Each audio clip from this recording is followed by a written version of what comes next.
Day one, which feels kind of incredible to me. I have just arrived at Paris. I will be spending an entire month in this apartment, which is kind of at the end of a long process that perhaps we'll explore as the month goes on.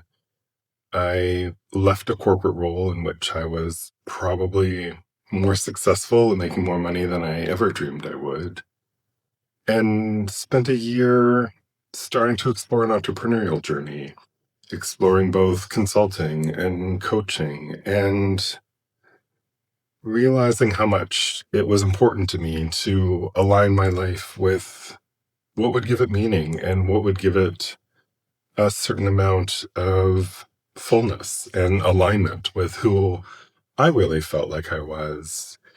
And so this represents some of that. This represents a chance to live a different daily rhythm. I have always loved Europe, and rather than 2 precious weeks of vacation and usually an overbooked itinerary, this is the space to live a certain lifestyle, to embrace both what it means to live in Paris as well as what it means to sometimes color outside the lines, to take the path that many want to take but are reluctant to take. So here I am. I am just across the river from Paris proper. Actually, I think I'm about 5 streets over from Paris proper. It's about 15 minutes on the metro to get to most of the main sites if I want to go to the Louvre or to the Musée d'Orsay or Notre Dame or anything like that. Um, and yeah, even just coming from Italy, where I'd spent a little bit of time, I flew from Rome to Paris today.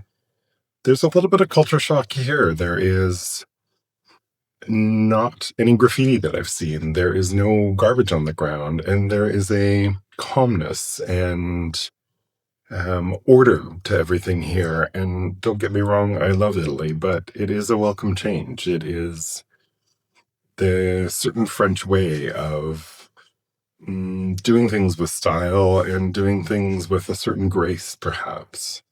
I wasn't totally sure what I was going to talk about in this video.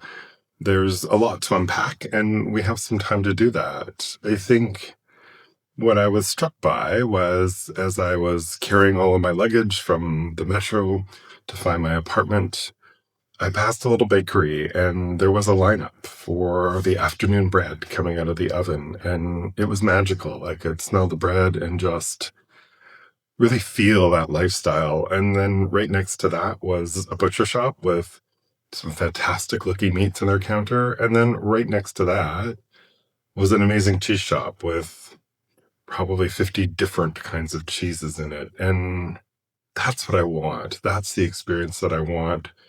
That is some of what this is all about, is breaking away from the familiar, breaking away from my own daily routines and finding new routines.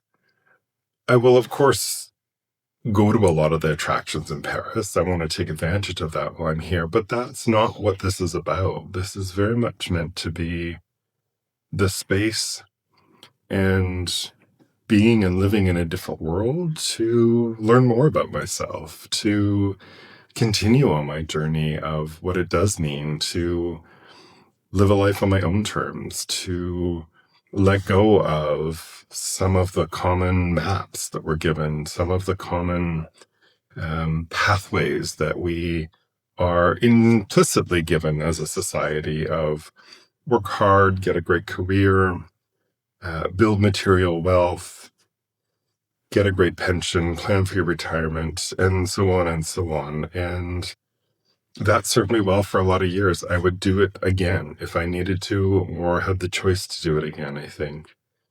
But it also reached a point when it wasn't working for me anymore. And I think this is an important piece that we will talk about for this whole month, which is why life changes when we hit midlife, when we are in our 40s or 50s, or sometimes even our late 30s or early 60s. And that is really all around why everything that we worked for starts to not deliver the value that we thought it would deliver to us. And I think the more I've stepped out of that, the more I realize that there can be some narrow thinking that keeps us in that space. There could be huge fears of making change. I think as much as anything else, this is a reward for being willing to endure some uncomfortable, some unknowing, and some spaces of doubt along the way, huge spaces of doubt along the way. And that's why this isn't a travel vlog. If you're looking for travel advice on Paris or great visuals, I'll try and show you some of the places that I'm going, but that's not what this is about. This is really about what choices you want to make in your life when what you have, the routine that you have, what your life looks like, isn't serving you in the way that it used to be serving you. And what comes next, what those possibilities look like. And for everybody, it doesn't need to be travel. For me, it is, because travel is a really important part of my values, of the alignment of the what I get out of travel, which is exposure to new sights, new ideas, new atmospheres. And I get tremendous joy out of that. For somebody else, it may be the ability to work on more creative projects, to do more hands-on work, whether that be woodworking or graphic design. It could be somebody that wants to spend time really with a nonprofit that they care about, or even just more time with family because they realize they want to have a different relationship with family. And all of those are valid. And I hope there are plenty of ideas and concepts I can communicate in this month that are just as applicable, because I say this isn't about the travel piece of it. That is something unique to me, and I think it'll translate to you in what you were looking to accomplish and what you were looking for. But I think overall, this is a set of videos that really speaks to when life isn't working the way you need it to be working, what comes next.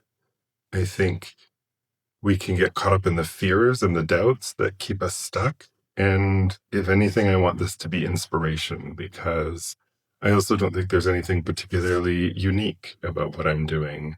I think that anybody could be doing this. This is something that I want to perhaps show as a possibility for anybody. This is perhaps a different form of leadership, of being able to show the way in a non-structured organizational way. This is really trying to let you in onto a process and hopefully see yourself in that process to some degree. That this is something that you might be dreaming of, that you might be thinking of, but it just feels too murky and scary to do or to even think about. And so I want to share all of it with you. I want to share the ups and the downs and give you a very realistic picture of it. But I also want to show more than anything else that it's possible, that you don't have to let those fears and doubts hold you back. It's going to require some discomfort. There's no question. All change does. And change at this stage of life usually means more significant change, change that really calls upon us to choose ourselves sometimes over choosing what other people might think or what society has in terms of messages that it's sending us. And so I can't wait to explore all of that. I don't fully know what's going to come out of this month. I know it is something that I've wanted to do for quite a long time. It's not the first kind of digital nomad experience, if you want to call it that, that I've done, but it's the first time I've been in Europe doing it for an extended period of time. As I say, it's not just 2 weeks vacation, but trying to live as a European, which I think is really exciting to me and something that I really look forward to.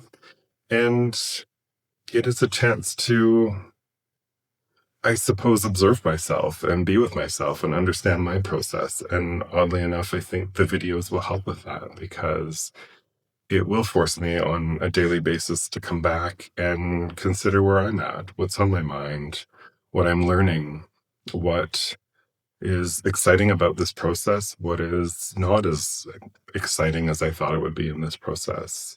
And together we'll see what happens. It is a grand experiment in many ways, and yet I also realize how much of a dream experience it is for so many people. It certainly was for me. I think the idea of spending a month overseas can feel so far away from people's reality, especially when we are overworked, overstressed, can barely see out to the next day or 2 weeks, let alone trying to really picture just time to be, and time to enjoy, and time to take it all in, and time to have an experience, I suppose, for the experience itself. There is not necessarily a product that comes out of this month long experience. It is the experience itself, and what learnings do I take from it? How do I get to know myself better? How do I continue on this journey of taking steps further and closer to always align more with who I am and what I want in my life? And as I shape my life into something that is more meaningful for me, that feels more aligned to me, this is what the process will look like. This is the ups and downs and the insights and the frustrations and all of the journey. And so I'm so excited to be able to share it with you. And we'll see what happens over 30 days. We will see what a month in Paris does or doesn't do. And I hope it starts to allow you to open the door to possibility that your life could be different in a way that is more aligned to you, that makes more meaning for you, that makes it a life worth living for you. Because the other part of this time of life is we realize that time is not infinite, and we have to make decisions around what is important to others versus what is important to ourselves. And so I do encourage you to just understand what comes up as you watch these videos, understand what those voices, those quiet inner voices are starting to whisper to you, and to start to pay attention to them and to give them some value. I think I need to go get some groceries and maybe get organized. I'm happy to unpack and not be out of a suitcase for a while, and we'll see you for day 2. Thank you for watching.